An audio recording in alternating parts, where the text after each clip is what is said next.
Hey everybody, it's Steve. Welcome back to Yoga Basics, Learn a Yoga Pose. So today's pose we're going to do is a downward facing dog. So if you remember the last one before this, we did child's pose.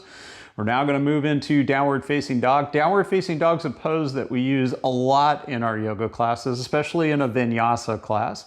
It's a grounding pose in that we just reset ourselves before we may or may not go into the next pose. All right, so real quick. We're going to start off in child's pose first. So that was the last one that we did. It's an easy way to transition into a downward facing dog.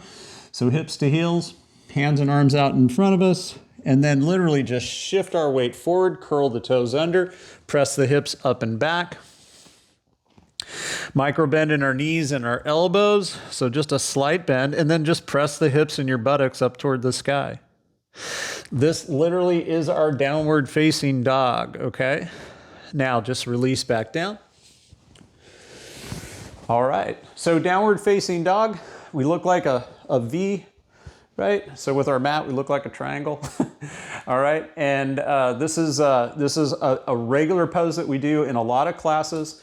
When you hear someone say downward facing dog, that's where we're gonna go, all right?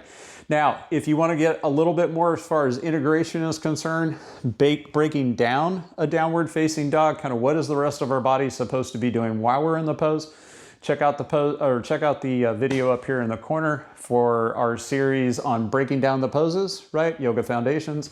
And then check out our next pose over here on the left for our Yoga Basics. All right. Thanks so much for joining me. We'll see you soon. Thanks.